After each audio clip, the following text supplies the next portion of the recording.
Hello and thanks for staying with us. This is Focus Nigeria. My name is Amechi Anapwe. Now, defection of politicians from one political party to another has become almost a daily occurrence in Nigeria.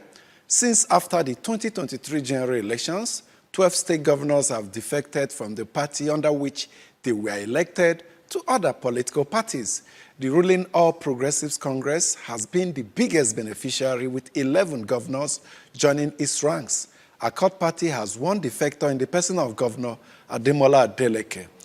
The situation is worse in the National Assembly, where more than 100 legislators have switched camps.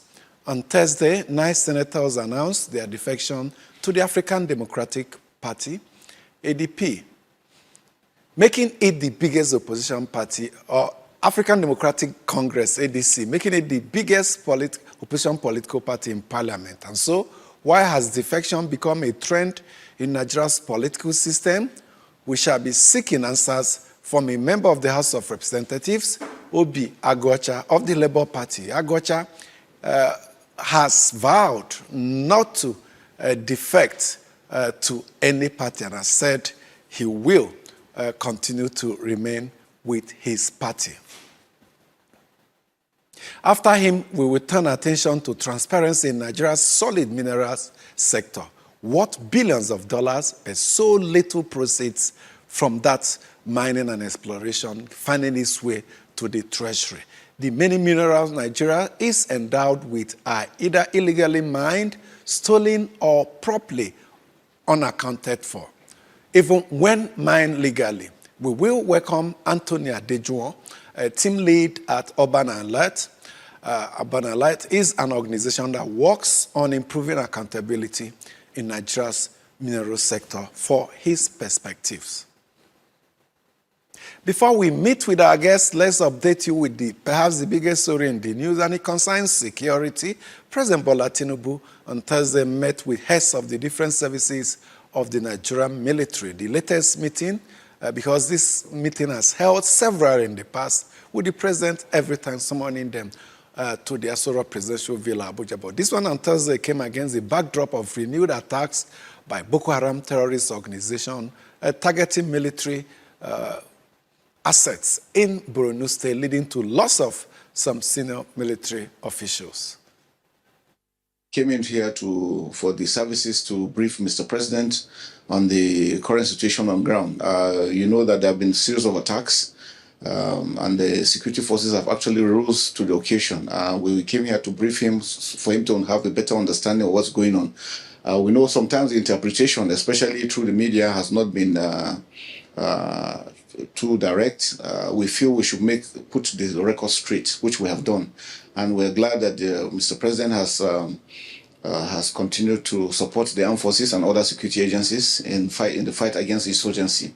And our appeal to Nigerians is not to get tired, not to be discouraged, because sometimes when you hear those news, you think it is just what is happening, but it is not. It's far from that. The terrorists, the bandits are taking more casualties. Their commanders are being killed. We have lost a number of very, very courageous officers and men.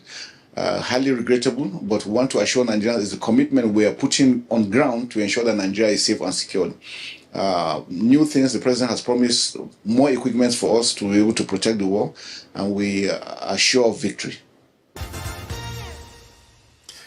Yes, victory is assured, and we are hoping for that to come sooner than later. Let's go for a break. When we come back, two issues to deal with: gale of defection by politicians and ensuring transparency in Nigeria's mineral sector. Do stay with us. The stories now break online.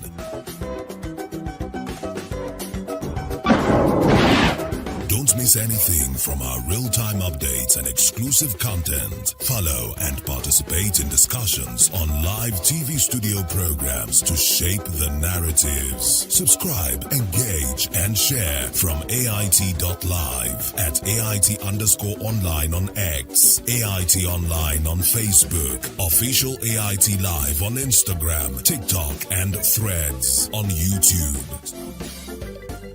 Stay connected with AIT. On air, online, on live. They are flying gas in Nigeria for decades. And nobody is saying that that is our daily money that is being frittered away for nothing. Wealth being wasted. Wasted. So now those gas can be captured, trapped in Nigeria. You don't have to import that gas. It is here. We are burning it. That is why the gasification process excites me. We're trying to bring them bid on that without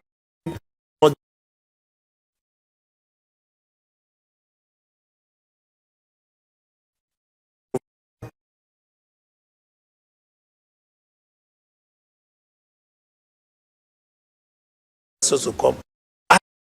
Petron, as a very responsible organization, we looked into so many of these issues. My technical team, my economic advisory team looked at it, and we said, look, what is so difficult for us as a country to aim and project to produce 4 million barrels per day? We have some assets that have been discovered in the frontier. So what stopped us from working? We have the Niger Delta. Like the coal money? Yes, yes. Though there are issues about viability and all that. Well, you see, the thing is, if you invested billions, millions of dollars to seek for where you can have crude oil assets and possibly gas, the feasibility study, prior to that should have been able to, determine whether there's commercial viability or not. So if we have gone to invest so much money, we could have as well invested that money to build a refinery or even a gas processing plant. So those are the kind of things that we're talking about, because we have engaged ourselves in so many projects that are waste, driven. But to bring the matters to focus, Nigeria can do better. And I do not disagree with you that a refinery like Dangote, and many are coming, should be the reason why even our sales of crude oil, the total volume of what we are producing today is below 2 million. Senator Aminu Waziri Tambuwa, letter of defection from the People's Democratic Party. Oh, PDP is gone. Letter of defection from the People's Democratic Party, PDP, to the African Democratic Congress. The persistent internal crisis, you now recognize it, have unfortunately weakened the unity and direction that once defined the party. Once you change your party and you are not in conformity with this subsection, then the Senate President will be the one to tell you you are no longer a senator. There are no issues whatsoever of division or crisis within APGA. Only recently, sir, they won the governorship election in Anambra State, showing how potent they are. So I think the appropriate session of the Constitution should be invoked, just to teach people a lesson that they should not pretend that there's a smoke in their house. Meanwhile, the house is peaceful. I haven't been sacked from my party since September of 2025. And I have the letter here. I can read the letter. It says very clearly that provided there is a division, but there is nothing that says if you have been sacked. That you are leaving because of a supposed sack. We don't have evidence of that sack. That is your phone. Yeah, that's your phone. I don't have a copy here. Today, he's not a member of any political party. He's not part of the majority. He's not part of the minority side. Unless we are going to create a third aisle for people who don't belong to either the majority or the minority, which is not envisaged by our rule. He can withdraw his letter, but if he insists, we may not have a choice than to refer this letter to the legal department of the National Assembly, as well as our body of external solicitors. The many people from Labour Party have moved over. Senator Zenwa, Senator Imasuen, Senator Chuku. There is still division. There is still division.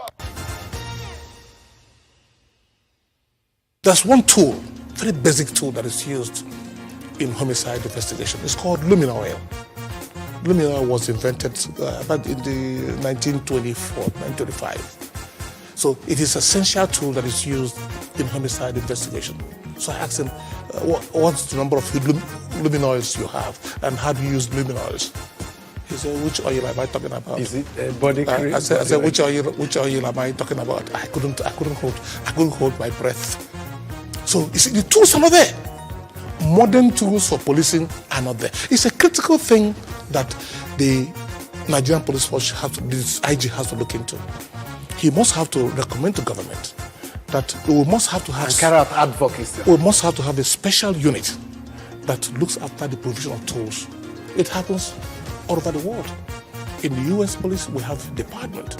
That department is responsible. There's a commission responsible for kitting law enforcement. The security apparatus, the security institutions in the country have been ignored, totally ignored. The emphasis has been taking care of the political class. That is where it has been, and it's unfortunate. We have enough resources to take care of our security apparatus in the country here, and it will be at par with international best practices. It should be the same, like around the world. I told you my visit not too long ago to the Inspector General of Police in Ghana. Ghana, our neighbor, 45 minutes flight from here. That was extreme professionalism. The kitting of the officers. You saw authority and respect. The kitting. Yeah. Look at our policemen. I will urge the Inspector General of Police to bring back discipline in the police force. Bring back discipline in the police force. If I went to visit the Comptroller General of Customs, I saw sizable discipline, very serious discipline. I saw how the officers carry themselves. Go to police headquarters. You see a junior officer greeting, how now? How are they? You see, in a very lousy manner. There's no professionalism in that. I'm urging this General Police, imbibe that professionalism. When a junior officer sees a senior officer, there should be some decorum. There should be.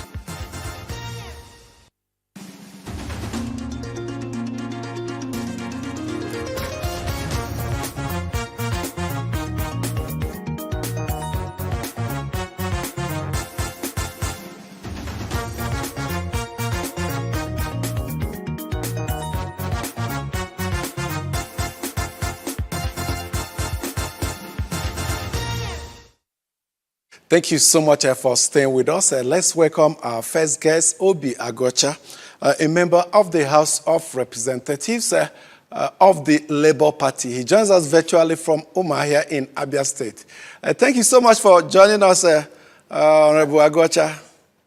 Thank you very much. Thanks for having me. It appears you're keeping tabs with your constituents. This one, you're back home. Yes. I'm back home in Umuahia, and I'm enjoying the comforts of my constituency. And your colleagues back here are moving in droves, even in the Senate.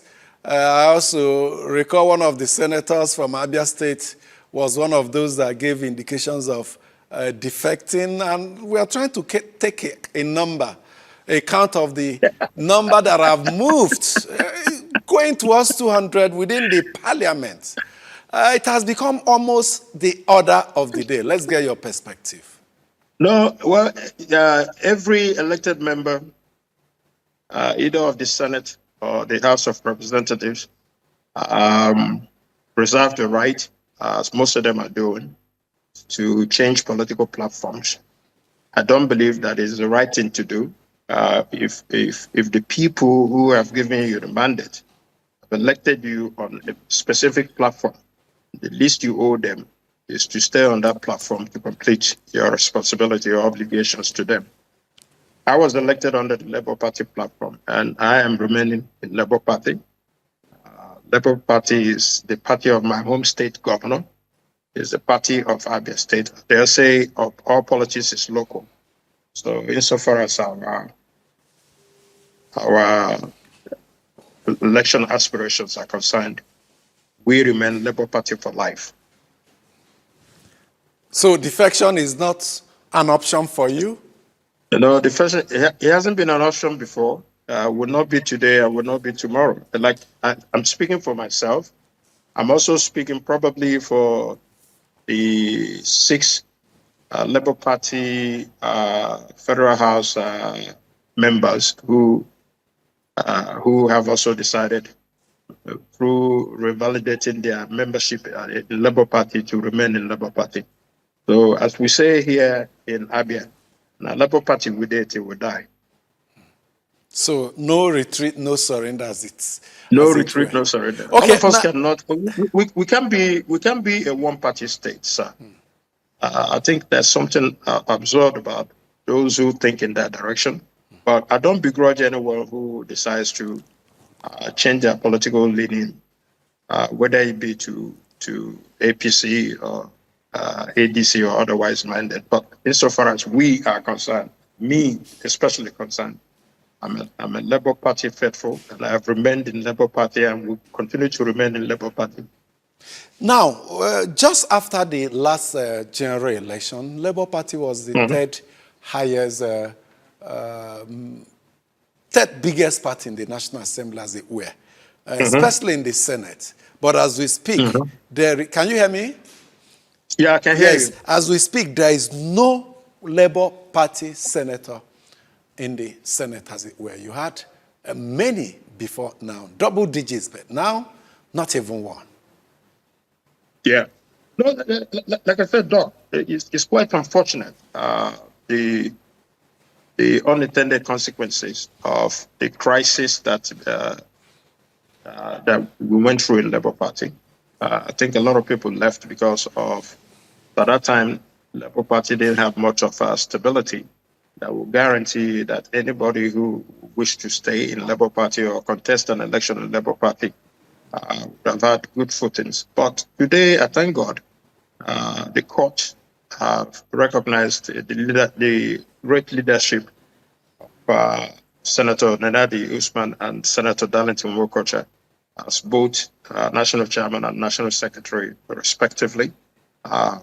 We made a conscious decision that this party that gave us the foundation, this party that gave us everything to enable us to be elected members of the National Assembly, that we will stay with that party.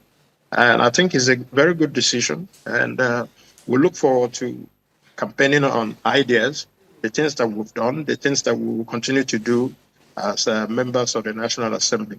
Like I said before, politics is local. And I believe, I really believe that our message will resonate in Abia State.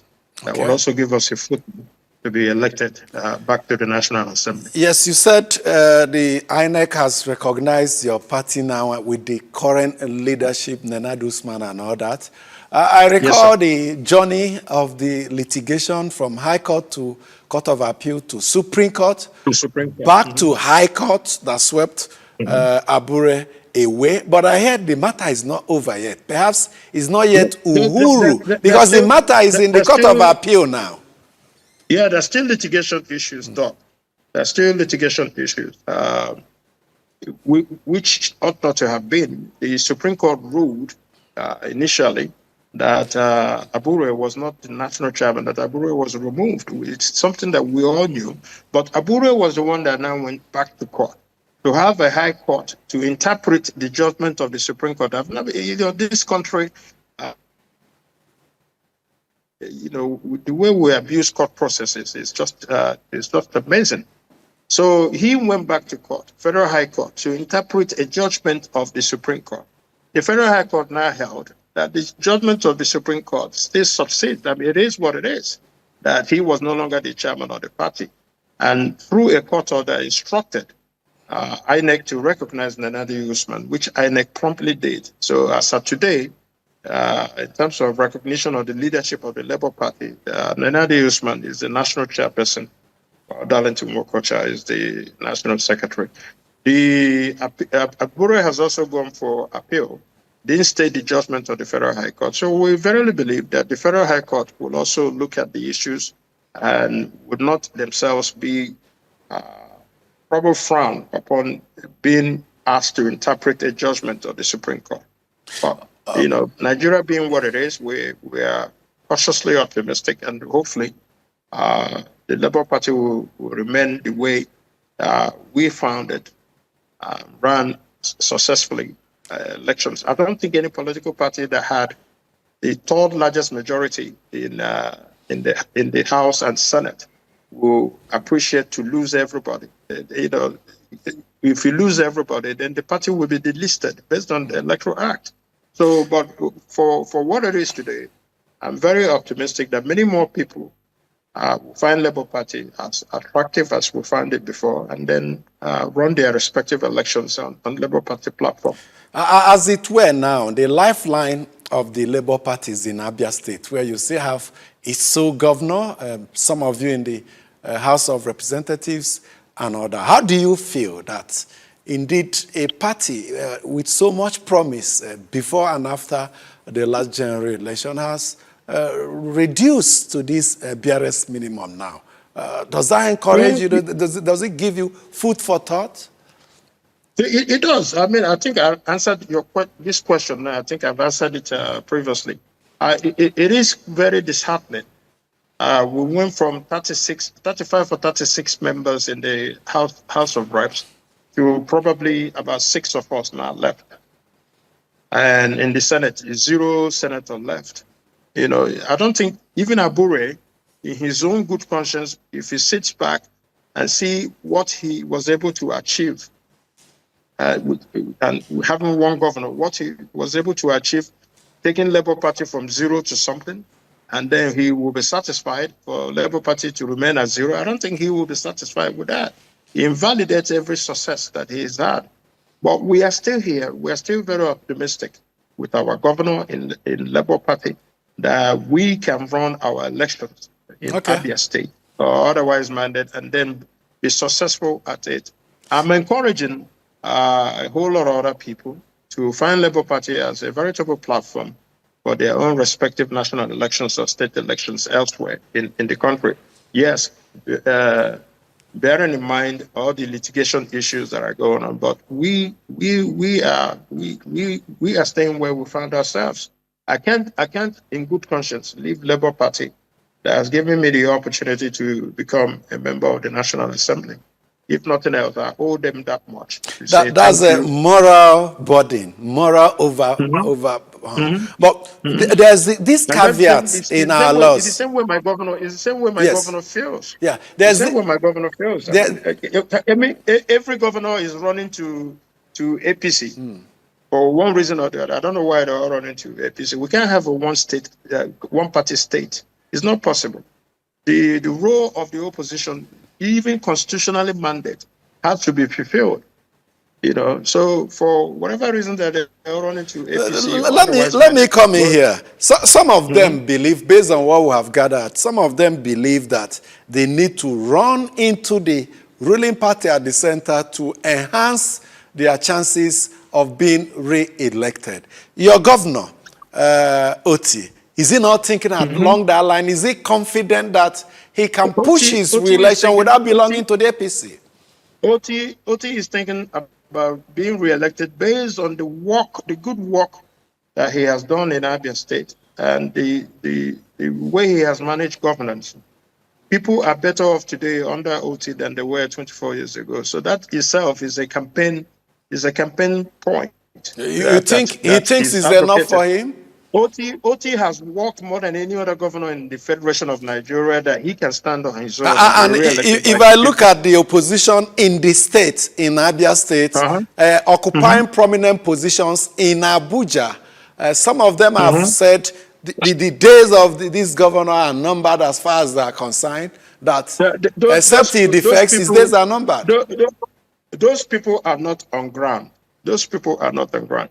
Oti won with a super majority. I mean, everybody that ran the governorship with Oti, did not even score up to 30% of the total votes cast in that election. That means Oti won 70% and more in the previous election.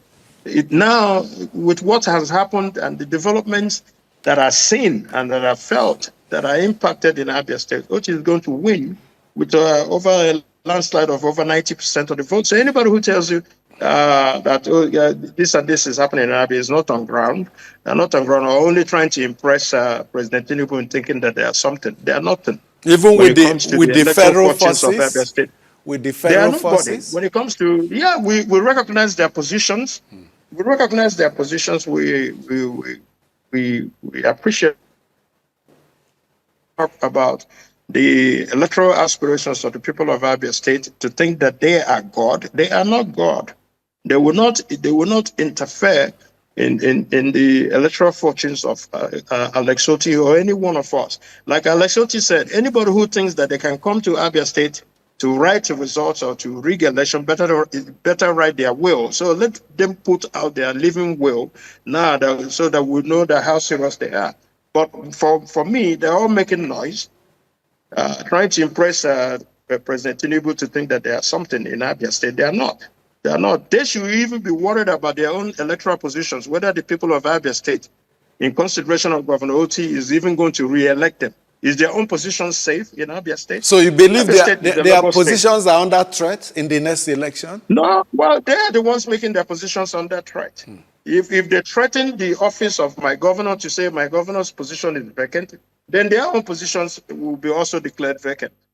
Okay. Because Abia State is the state that belongs to Labour Party, and the indigenous of Abia State are very happy with the development stride policies and positions that Governor Alex Otti has put in place to lift the tide of and the good fortunes of the people of Abia State. Okay. We are the safest state in Nigeria. Yes. So let's look at the Constitution, the Electoral Act that guides how defections, the circumstances under which defections, especially in Parliament, can be effected. If there is a division within a party, then it creates that room, gives that opportunity. But we see how it's been exploited. When there are no divisions, people also defect. So some Nigerians are now saying, do we even need political parties? We can as well run as independents, because there's no clear demarcating lines between these political parties when you can move at will. No, I can agree in some part with what you just said. There's a political division, ideological division. I belong to Labour Party. We believe in justice, in equity, and fairness, and that everything that has governed the way we approach legislation, is stemmed from that. You look at me, my advocacy for Mazi Nnamdi Kanu, being the one representing him in the National Assembly, it stemmed from that. In the administration of criminal justice, that that especially most of us who are Igbos, that we are marginalized, that we are being set aside, where there are two sets of rules, where there's one rule for every other Nigerian and another rule for Igbos. So when we point these things out, we are pointing it out because it is the feelings of our people that is guiding how we approach our legislative duties. So we are different from APC. We are different from PDP and otherwise minded. Now, in the Electoral Act, especially the last amendment we did, Section 77, we begin to clean up most of these cross-carpeting issues. That you can belong to one political, two political parties at the same time. We are now saying that you must belong to one political party at a time, and there are consequences for unintended. There are fines for any unintended consequences that arise. I will also hope that whether it's in the next assembly, that they will have the courage as well to clean up this issue of cross-carpeting. A party, your people elect you under one political party platform and mandate, hoping that you will go there to advocate on the ideology of those political parties, which most of them don't have. And then you come to the National Assembly and you are made a governor and you defect. You should not disenfranchise the people who gave you that, because most people are voting for you based on your person, your personality, and your persona, and the party platform, the ideology of that party. Absolutely. Some people are saying we should amend our laws in such a way that once you defect, Once you defect, you lose the seat. Because the argument is that, yes, personality is considered, your attributes, background, but the major thing is that it's the party's logo, an acronym that are on the ballot. The name of the person is not on the ballot. And the Supreme Court has said it is the party. So if you dump this party, it should be automatic. Will you be craving for such amendments? Doc, I agree with you wholeheartedly. If we make it to the 11th Assembly, I will make it to the 11th Assembly. I've done enough work in my federal constituency to deserve re-election, just like my governor has done a whole lot in Abia State to deserve re-election. When I'm back in the 11th Assembly, I will be on the vanguard of moving for amendments either in our electoral act or in the constitution that says whichever vehicle that has brought you to be elected into National Assembly or state offices elsewhere, then that party, you must remain there to the expiration of that tenure. I think it will help to sanitize all this madness that are going on there. One person, any confident president that believes that he can win the entirety of the votes of the people of Nigeria should be confident to work with any manner of people in any coloration that they come into governance. I don't believe that everybody, you must have to have 36 governors over 36 for you to say that you've done a good job in the administration of good governance in Nigeria. No, it's madness. But a whole lot of these people, I'm sure when the trumpet is sounded tomorrow, a lot of them will have regrets of dumping their respective political parties for another just for protection. You come to governance and you're still corrupt and all this stuff. What do? You run to the ruling party, and that has been the trend. Well, what has been justification for the massive movement from one political party to the ruling party? No, has that made them? What has improved in our governance? What has improved in our administration of criminal justice? It's good. What has improved in security? What has improved? What has improved? Can you hear me? Our budgetary system. You know? It's good that you have made this. I see it as a covenant with Nigerians that when you return in the 11th Assembly, you push for a constitutional amendment to make parliamentarians lose their seat the moment they defect. But some will say you still have an opportunity in the 10th Senate. You still have the opportunity to begin the process now. We will, but the ruling party will not agree. They will not agree even to bring it up to the House, to the floor of the House or to the Senate. They won't. They have to protect the people who have erroneously, embarked on their defection convoy to join APC. Okay. But I'm sure in the next few weeks, when the primary seasons are over, there'll be garnishing of teeth, because most of these people who have gone from various political parties to APC, hoping to displace those who have been in APC for too long, that have maybe zoning formulas in place and all the stuff. If APC decides to do otherwise, there will be garnishing of teeth. Okay. Let's see how it plays out. But we'll have to end our discourse now. We have to thank you so much, Obi Agocha, member of the House of Representatives, for giving us your time. Thank you very much.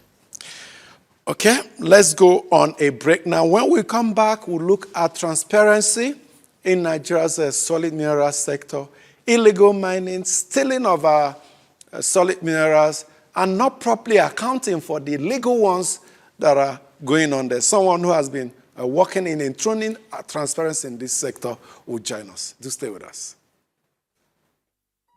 The stories now break online. Don't miss anything from our real-time updates and exclusive content. Follow and participate in discussions on live TV studio programs to shape the narratives. Subscribe, engage, and share from AIT.live at AIT_online on X, AIT Online on Facebook, Official AIT Live on Instagram, TikTok, and Threads on YouTube. Stay connected with AIT. On air, online, on live.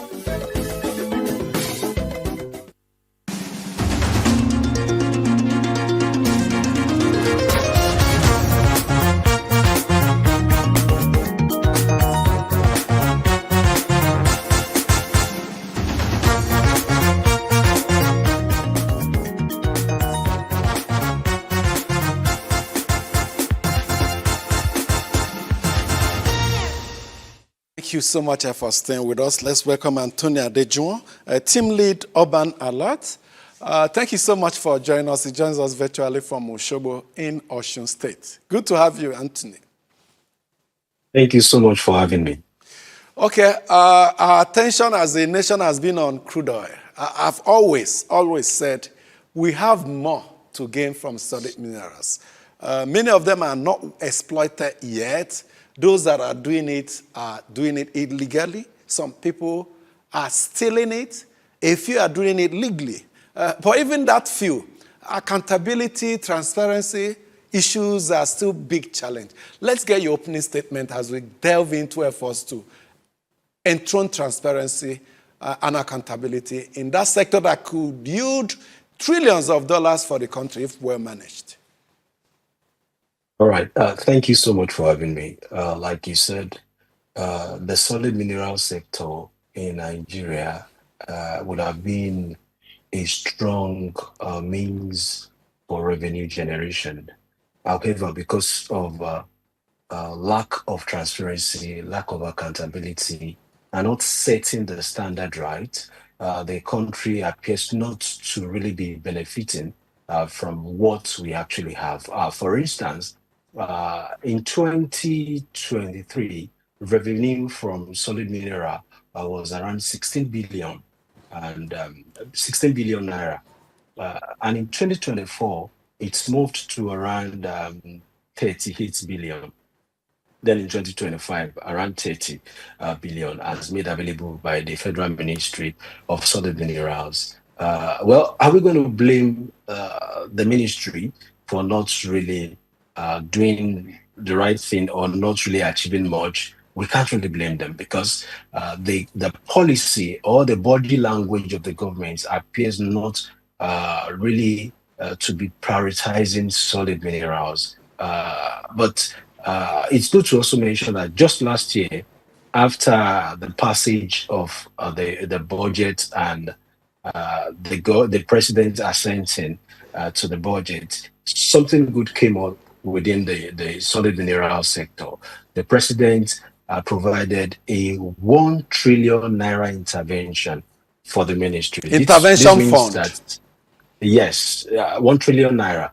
And this means that the ministry at this point should have access to a lot of money to change the ecosystem, change the sector, so that Nigeria as a country can directly benefit from these minerals. Okay, let's interrogate the processes. If I'm interested in mining in Nigeria, how transparent is the application bidding process for mineral licensing permits and all that? So for licensing, the ministry appears to be doing something good in, putting up a little bit of transparency within the sector. However, there is a lot to do within this sector regarding transparency. For instance, the paperwork from the ministry is only done within the four corners of the office. There are lots of issues surrounding community consenting. We've had communities in the past that have come out to say that we didn't even consent to giving, official approval to anybody, to any company to come and mine within these communities. So how come the companies are having the license to work or the exploration lease to work within these Are the communities by law supposed to give consent? Yes, it's within the provision of the Mining Act of 2007. And I think because our policies, our laws do not really prioritize host communities, lots of corruption seems to be going on within the solid mineral sector. Don't forget that the communities are the receiving end. Yes, the ministry, the mine inspectorate departments could be in Abuja or sometimes in the states. They are not within these host communities. So host communities, in most cases, yes, they don't have access to information, and that is what Urban Alert is doing, to bring information closer to citizens. they, as a matter of fact, do not have the courage to understand what is going on within the sector and how to tackle the situation. That's information about processes of engaging minors within their own locality and communities? Yes, in fact, it's even bigger than this. Because they don't have access to this information, we know how Nigeria works. When a big person wants to mine, for instance, gold in communities, they usually are heavily backed by the police or other uniformed men going into these communities. Residents don't even have the courage to ask critical questions to say, who are you guys? Do you have the papers to work here? For instance, as we speak, so many communities in Nigeria, from Katsina to Kwara to Oyo to Osun, are facing this problem. Just a few days ago, Urban Alert received a distress call from Osun State, in fact, from the state's capital, to say miners are operating in the state's capital on the Osun River. This is out of place. This is against the provision of the law. You cannot be walking and polluting water bodies. It is there. But because communities don't even know all these things, they don't know who to call to. And maybe to an extent, we also have a very weak institution that could hold into account, that could be held into account and also take critical steps into helping local communities. Local communities seems to be in that cage, and they continue to suffer because they don't know the processes. They don't know who to hold accountable. They don't know who to call. So the whole sector seems to be a game and in fact operating in huge secrecy. And that's the violation of our laws, as you said. Now, in order to stop further alienation of communities from mining within their areas, all we need to do is to activate the law. Is there more we can do? So the foundation is to have the law intact, and unfortunately, the current law that we have seems to be weak and does not really fit into the current situation. We currently have the 2007 law. I think last year there were attempts to review the law with the introduction of the Mine Ranger Service into the law, something like that. But this does not really bring together the plight of the people, the plight of critical stakeholders within the mining sector in Nigeria. And this seems not to show a positive signal for the sector. It's as if the government just want to do few things, or let's just treat these and leave other things and let them go. So you could imagine, even after the passage of the amendment or something that deals with the Mines Ranger Services, the president is even yet to accent to that, as far as I know. And that shows that the government is really not serious. Yes, the governor, the president, so to say, provided a 1 trillion naira intervention fund last year. But the foundation for operation, the laws, is not really being given priority. So the question is, are we actually ready? Are we building that foundation that will give us a prosperous minerals and mining sector in Nigeria? Don't also forget that there are lots of bureaucracy within the sector, especially around the regulator. Many mine and mine inspectorate departments in states do not really have that independent oversight over what's happening in those states. And this appears to be a very huge problem.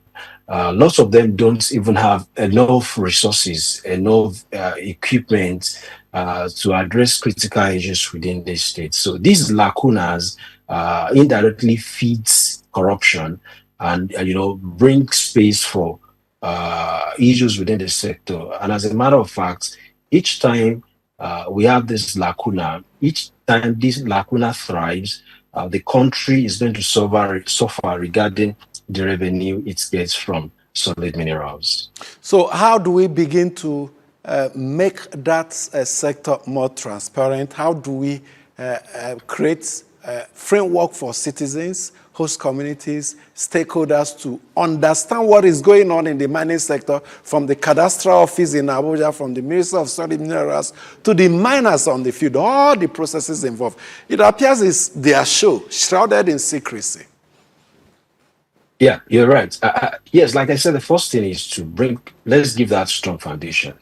Let's have an all-encompassing law that will prioritize local people. Even the revenue sharing formula, it's not being treated like we have in the oil sector, and it's beginning to That's show the issue of derivation. Yes, exactly. The issue of royalty sharing, it's not being treated like we have in the oil sector. That shows that minerals are just being taken from local communities. Local communities are not really, benefiting from what it's been taken from them. So if we can solve the issue of law, now treating it as one, not like now we're introducing the Mine Ranger service. Tomorrow we're going to wake up to say we are going to introduce this. Let's just bring the stakeholders together and solve this problem and build a very strong foundation. Another one is to ensure that the regulator have enough funding so that they can actually carry out the activities of the regulator. For instance, if the state department, the mine inspectorate department in states, do not have enough human and material resources, they will not really carry out their duties as they should. So if we can solve this to an extent, we are going to bring in accountability into the system. There's another big issue, which is the issue of public filing of community development agreements. It's just been held in secrecy. People often don't even have access to who signed what are the agreements, what are the terms, the agreements being negotiated well in favor of local communities. So everything being, run in secrecy. And another issue is the issue of beneficial ownership. You don't even know who owns what. You don't know the individuals behind, even the licensed companies. Let's even leave the unlicensed one aside. The licensed companies, you don't know the individuals behind these things. And companies, individuals representing companies just act haphazardly and committing lots of corruption, intimidation, harassment within local communities. And there's nobody to actually be held responsible. So, it appears the opaque nature of the sector is the major hindrance. Now, let's get your perspective on how we can improve on transparency. What happens elsewhere in other countries? Is there a one-stop gap measure, one-stop shop kind of where you could go, click on a computer or a device, and you get to understand what is happening in the mining sector in that country? What operates here? Do we need to upscale to such international standards?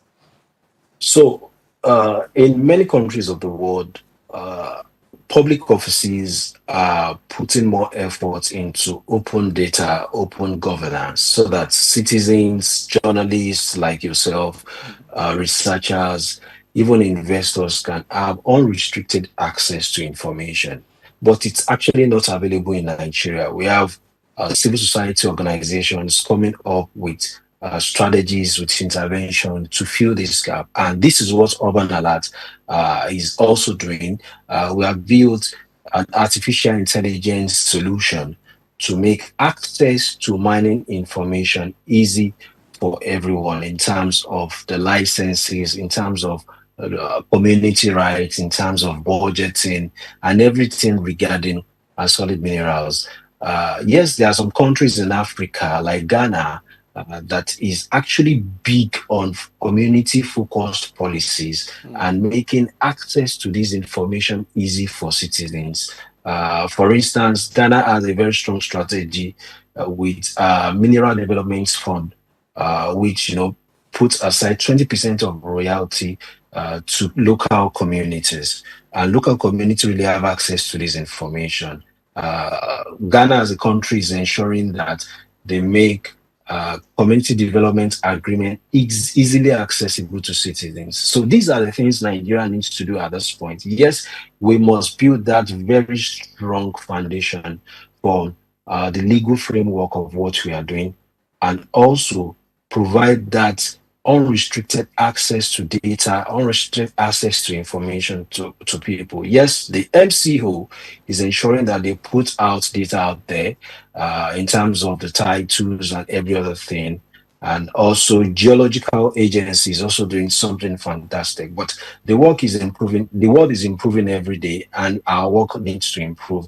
And that's why we must begin to develop cutting-edge solutions to bring information to the doorstep of citizens and whoever needs this information. And in the era of digitech, it's quite possible. Look at what you're doing in Urban Alert, just using AI to enthrone transparency. Just click, with a click, you understand what is going on in our solid minerals sector. It appears we as a people, when I say as a people, include the government, civil society, media, we tend not to put so much attention on the solid minerals sector. This crude oil has taken our attention away. And like I said at the beginning, we have more to gain if we put commensurate attention, remove the opaqueness in the solid minerals sector, enthrone transparency and accountability. The billions will just be trickling into the Federation account.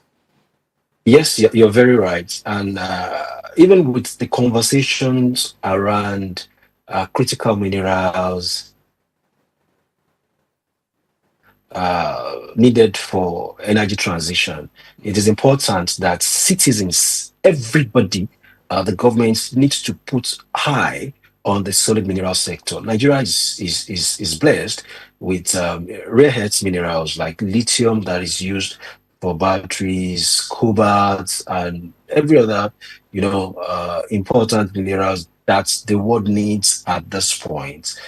We need to be intentional about, harnessing the benefits that we have within this sector, and not just sit or just focus on oil alone. Yes, oil is doing well. Imagine what Nigeria would have been making if we have a strong foundation within the oil sector, like we have within this issue between Iran, Israel, and the US. Yes, if we cannot also benefit a lot from what we have regarding that aspect, can we also focus on the solid minerals, do things the way it should be, and let the people enjoy the minerals from their local communities? We have to thank you so much, Anthony Adejuwa, for joining us today and what you're doing in Urban Alert to make sure that what belongs to the people of the country are not diverted to the wrong ends. Thank you so much for joining us today. Thank you so much for having me. Anthony Adejuwa, Team Lead, Urban Alert.